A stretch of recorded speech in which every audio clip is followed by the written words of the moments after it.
किस तरह की आत्माएं बनती हैं भूत प्रेत?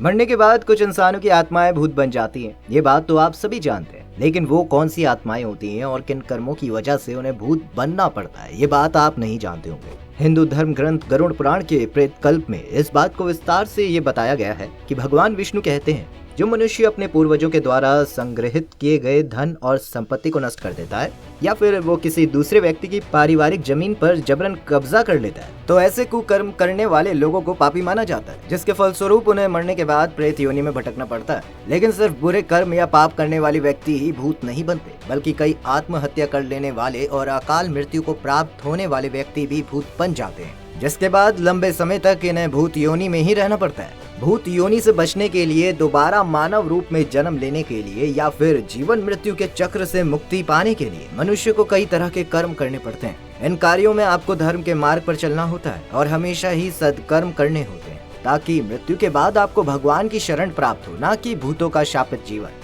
ये बात इस संसार का हर प्राणी जानता है कि जिस व्यक्ति का जन्म होता है, एक न एक दिन उसकी मृत्यु भी होती है, लेकिन ये उनकी आत्मा की यात्रा का अंत नहीं होता। उसकी आत्मा फिर से इसी पृथ्वी लोक पर जन्म लेती है, लेकिन मनुष्य को दोबारा किसी योनि में और किस हालत में जन्म मिलेगा, ये उसके पूर्व जन्म के कर्मों पर निर्भर करता है। मनुष्य के कर्मों का ये चक्र उसकी माता के गर्भ से ही शुरू हो जाता है। जब वो आत्मा एक स्त्री के गर्भ में पल रही होती है, तो उस दौरान वो हर वक्त प्रभु का गुणगान कर रही होती है। वो हर प्रार्थना में यही कहती है कि सही सलामत जन्म मिलने के बाद वो समस्त जीवन में भगवान का भजन करेंगी, लेकिन जन्म के बाद वो उस निश्चय को भूल जाती हैं और दुनिया के परपंचों में फंस कर रह जाती हैं। हमारे पुराणों में इस बात का भी वर्णन किया गया है कि किन पापों को करने से मनुष्य को अगले जन्म में कौन सी योनि में जन्म मिलता है। कहते हैं कि जो पुरुष किसी दूसरी की पत्नी के साथ प्रेम बनाता है, उन्हें मृत्यु के बाद घोर नरक की यातना झेलनी पड़ती है, जिसके बाद पहले उसे भेड़िया, कुत्ता, गिद्ध, सियार, सांप,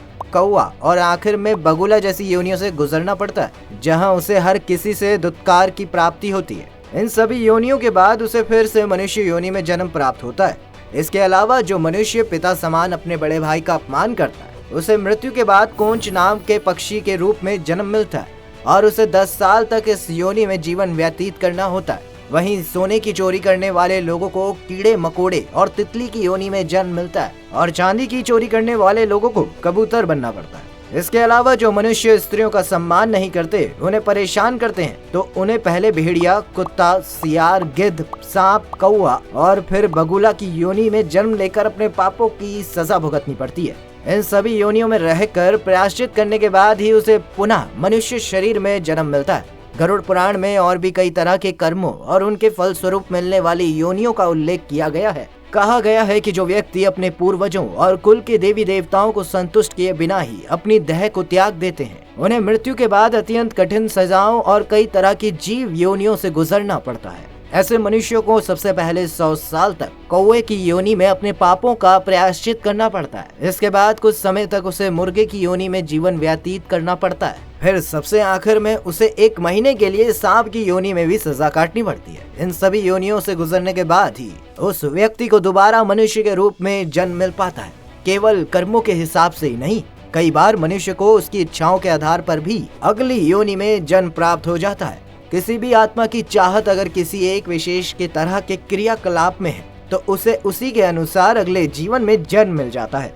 जैसे अगर किसी व्यक्ति को हर समय खाना खाने की इच्छा होती रहती है, तो हो सकता है कि अगले जन्म में उसे सूअर का शरीर मिले। वहीं जो एक ही जगह पर रहकर सिर्फ खाना ही पसंद करता है। तो अब आप जान गए होंगे कि किन मनुष्य को भूत की योनि प्राप्त होती है। साथ ही ये भी जान लिया होगा कि किस तरह के कर्म करने पर कौन सी योनियों में जन्म मिलता है। वैसे अगर आपका भी कोई सवाल है तो कमेंट में पूछ सकते हैं आप। वीडियो को लाइक कीजिएगा, शेयर कीजिएगा। आगे और भी ऐसी वीडियोस के लिए हमारे पेज को अभी फॉलो कीजिएगा।